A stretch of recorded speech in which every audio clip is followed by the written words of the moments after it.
السلام علیکم ورحمۃ اللہ وبرکاتہ۔ آپ نے جو سوال پوچھا ہے کہ اس دعا کا مأخذ کیا ہے، لیکن اس کے بتانے سے قبل میں یہ بات آپ کے سامنے ذکر کر لوں کہ تراویح میں 4 رکعتوں کے بعد جو وقفہ ہوتا ہے، اس میں احادیث کے اندر کوئی خاص دعا، متعین دعا یہ منقول نہیں ہے، لہذا کسی ایک دعا کو خاص کرنا اور اس کو اشتہار میں لکھنا یہ درست نہیں ہے، اس لیے کہ اس سے عوام کو تعین کا شبہ ہوگا کہ یہی دعا خاص ہے، کوئی اور دعا نہیں پڑھی جا سکتی، جبکہ ہمارے اکابرین علیہم الرحمہ ان کا اس بارے میں مختلف معمولات تھے۔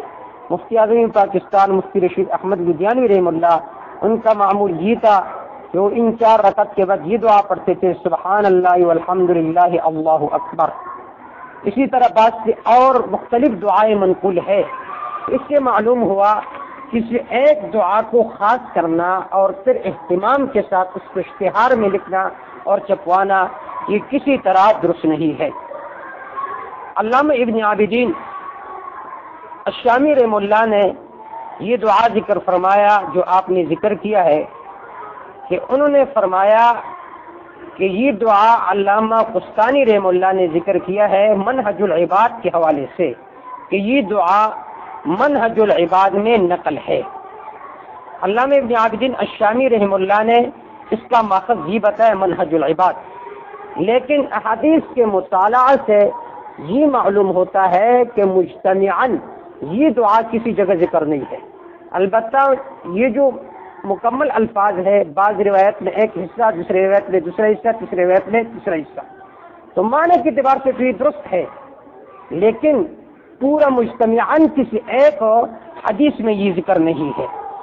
تو اس بنا پر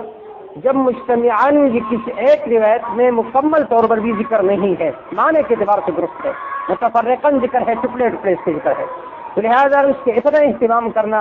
کہ اشتہار میں اس کو لکھا جائے، چھپوایا جائے، تو یہ کسی طرح بھی درست نہیں ہے۔ بلکہ خود علامہ ابن عابدین الشامی رحمہ اللہ نے جب اس کا باخذ ذکر فرمایا تو ساتھ یہ ذکر فرمایا ہے کہ مقتدیوں کے اختیار ہوگا، چاہے وہ قرأت کرے، تسبیح کرے، لیکن یہ سب کچھ اکیلا اکیلا ہوگا، جہرن بھی نہیں ہوگا، جبکہ پاکستان میں بھی بعض علاقوں میں، پاکستان سے ہٹ کر دوسرے ممالک میں اس دعا کو بہت زیر لازم سمجھا جاتا ہے اور تیز آواز کے ساتھ اس کے ساتھ ذکر کیا جاتا ہے۔ تو یہ تو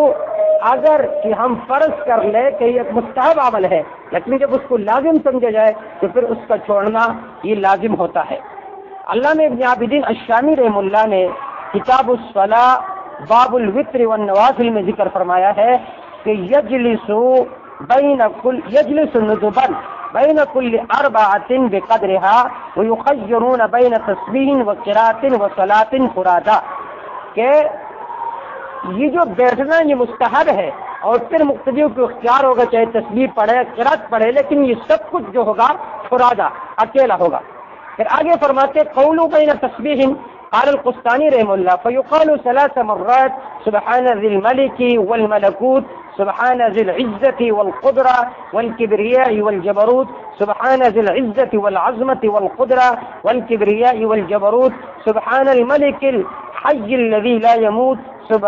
سبوح قدوس ربنا ورب الملائكة والروح لا إله إلا الله نستغفر الله نسألك الجنة ونعوذ بك من النار كما في منهج العباد۔ فرمایا کہ یہ منہج العباد ہے، اس کا ماخذ انہوں نے منہج العباد بتایا۔ تو میری باتوں کا خلاصہ یہ ہے کہ پہلی بات تو یہ ہے کہ علامہ قسطانی رحمہ اللہ نے اس کو ذکر کیا منہج العباد کے حوالے سے، ایک بات اس کا ماخذ ہو گیا۔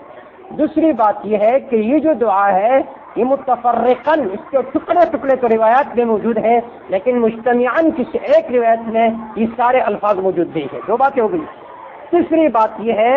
کہ تراویح میں کوئی خاص دعا یہ شرع سے منقول نہیں ہے، کوئی خاص دعا جیسا کہ آپ نے یہ ذکر کیا، تو جب کوئی خاص دعا عند الشرع منقول نہیں ہے، ثابت نہیں ہے، تو پھر کسی ایک خاص دعا کو اشتہار میں لکھنا، اس سے عوام کو یہی شبہ ہوگا کہ شاید یہ لازم ہو. لہذا اس بنا پر میرا مشورہ یہ ہے کہ آپ اس کو اشتہار کی شکل نہ دیں اور اس کو اشتہار میں نہ چھپوائے. اس سے عوام اس کو لازم سمجھیں گے تو یہ بالآخر و نتیجتاً بدعت کے زمرے میں داخل ہوگا. واللہ اعلم بالصواب.